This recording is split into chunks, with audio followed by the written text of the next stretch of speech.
Good afternoon, Professor.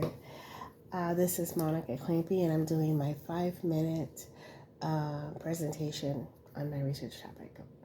Wildlife matters, animal lives matter, natural beauty, recreation, generations, and history matters. Parks and public lands serve as an essential role in preserving natural resources and wildlife habitats, protecting clean water, clean air, and providing an open space for current and future generations.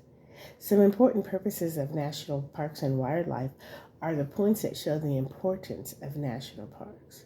They provide wildlife and their habitats from human impact and destruction. They provide animals with a safe space to survive and reproduce. They protect places of natural beauty and are home to several endemic species. This is a safe haven, a sanctuary for people to go, think, pray, spend quality time with God, a place for families to learn, grow, bond, and experience nature, to learn about botany, wildlife, and ecology, a place to enjoy and see the exquisite beauty and wonders that surrounds us, that we are privileged to have at our back door.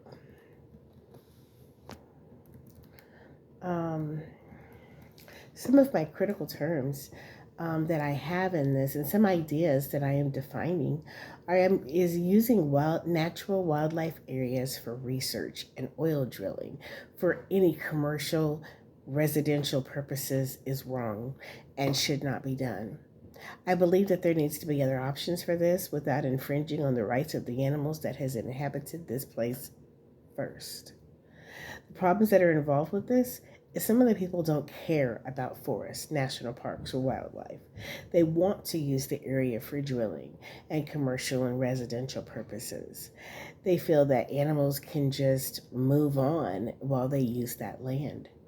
Some of the statistics and reports that helped me clarify my topic, one was The Environment, written August 6, 2019 by Valerie Volsini, that the United States has lost the equivalent of 9 Grand Canyon parks, 24 million acres, about the size of Ohio, and the natural area between 2001 and 2017 due to agriculture, energy development, housing sprawl, and other human factors, making the country more vulnerable to the impacts of climate change.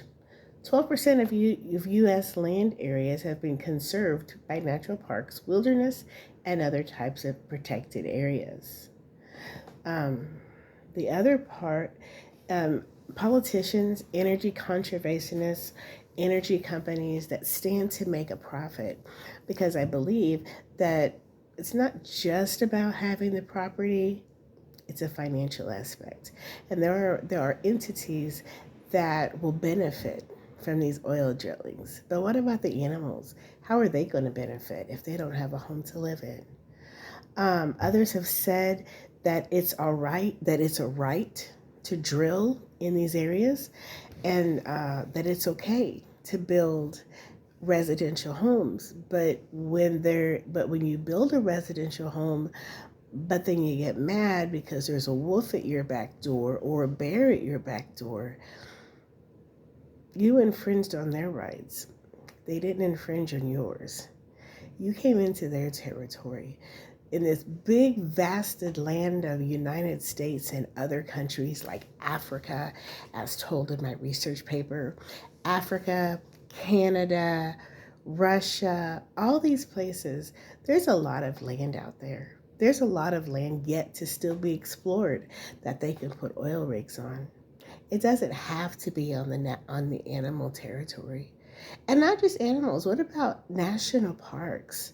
These are parks with history. These are parks with lots of history behind it. How are we going to take that out of the history books? How are we going to add that to the history books? Well, there used to be a park, but now it's an oil refuge. So, my thought is if solutions are not met and people will be in danger, just like they put animals in danger. Because what happens if the animals use their natural instinct and retaliate? I don't want that to happen because I never want anyone to get hurt. But we're going to have to come up with a better solution. Some of my lines of argument supporting my things is that Africa's wild wilderness should be commercially utilized to benefit local communities. The other one that I had was the status of wildlife in protected areas compared to non protected areas of Kenya. And that strikes very deep for me as I have very strong ties to Kenya. And I really feel that we really need to think about, Africa, the motherland, is known for the refugee parks and the wildlife parks and Nairobi and all of those things. They're known for that. Those animals have been there since the beginning of time. And so to move them out of their homes just doesn't seem right to me. There has to be more undeveloped land that oil rigs can use for that. I am so up to all these solutions, and I want to make sure that the ecosystems and the landscapes and the population of animals, although it doesn't specify my target audience is those that love nature, love animals, want to see the good in both sides, and just anyone that has a heart. I would love to talk to some of our counterparts. I would love to talk to the politicians and to the oil rig people and the oil people and the gas people. And I just want to say there's so much land. There's so much land.